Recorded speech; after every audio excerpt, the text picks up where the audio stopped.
Assalamualaikum warahmatullahi wabarakatuh. Perkenalkan, nama saya Zumratun Nubus, NIM E1J022206. Kali ini saya akan menjelaskan apa sih itu tentang peranggapan dan entailment. Nah, video ini sebagai tugas UAS dari mata kuliah pragmatik. Apa sih itu peranggapan? Peranggapan adalah asumsi atau kepercayaan yang implisit dalam suatu ujaran atau pernyataan. Konsep dasarnya, peranggapan melibatkan pemahaman bahwa ada informasi yang diasumsikan atau diandaikan kebenarannya agar suatu pernyataan dapat dipahami dengan baik. Nah, peranggapan berbeda dari pernyataan eksplisit karena tidak diungkapkan secara langsung. Fungsinya juga membentuk dasar pengetahuan bersama antara pembaca dan pendengar untuk komunikasi yang efektif.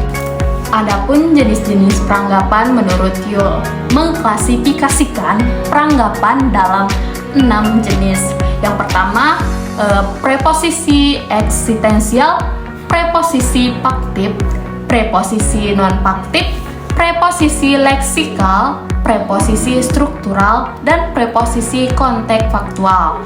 Nah, di sini ada yang pertama ada peranggapan eksistensial. Peranggapan eksistensial adalah peranggapan yang menunjukkan eksistensi atau keberadaan jati diri referen yang diungkapkan. Nah, contohnya itu orang itu berjalan. Nah, peranggapannya ini berarti ada orang yang berjalan. Selanjutnya ada peranggapan faktif. Peranggapan faktif adalah peranggapan di mana informasi yang diperanggapkan mengikuti kata kerja. Nah, dapat dianggap sebagai suatu kenyataan. Contohnya, dia tidak menyadari bahwa dia sakit. Nah, peranggapannya berarti dia sakit. Nah, selanjutnya yang ketiga ada peranggapan leksikal. Peranggapan leksikal dipahami sebagai bentuk peranggapan di mana makna yang dinyatakan secara konvensional ditafsirkan dengan peranggapan bahwa suatu makna lain atau yang tidak dinyatakan dipahami. Contohnya, dia berhenti merokok, berarti peranggapannya dulu dia biasa merokok gitu. Selanjutnya peranggapan non-faktif. Peranggapan non-faktif adalah suatu peranggapan yang diasumsikan tidak benar. Nah, contohnya kayak saya membayangkan berada di Korea, berarti peranggapannya ini saya tidak berada di Korea. Selanjutnya yang kelima ada peranggapan struktural. Peranggapan struktural mengacu pada struktur kalimat-kalimat tertentu, telah dianalisis sebagai peranggapan secara tetap dan konvensional bahwa bagian struktur itu sudah diasumsikan kebenarannya. Hal ini tampak dalam kalimat tanya. Secara konvensional diinterpretasikan dengan kata tanya kapan dan di mana atau sudah diketahui masalahnya. Jadi contohnya di sini ada kapan dia pergi. Nah, peranggapannya dia pergi. Nah, selanjutnya yang terakhir ada peranggapan konteks faktual. Konteks faktual. Peranggapan konteks faktual berarti bahwa yang diperanggapkan tidak hanya tidak benar, tetapi juga menerapkan kebalikan atau lawan dari benar atau bertolak belakang dengan kenyataannya. Contohnya, seandainya atau bisa juga andai saja.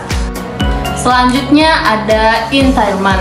Nah, di sini ada entailment menurut Krida Laksana. Nah, entailment adalah makna yang timbul sebagai akibat makna yang ada dalam suatu bentuk. Nah, di dalam entailment, hubungan antara tuturan dengan maksudnya adalah mutlak. Di sini ada dua jenis entailment. Yang pertama ada entailment logis dan entailment pragmatis. Adapun contoh dari entailment dalam kalimat, yaitu pertama, Andi membunuh Budi. Nah, entailmentnya di sini Budi meninggal. Yang kedua, semua mahasiswa pandai. Nah, entitlement-nya di sini ada orang yang pandai. Nah, yang terakhir saya melihat seekor anjing berlari.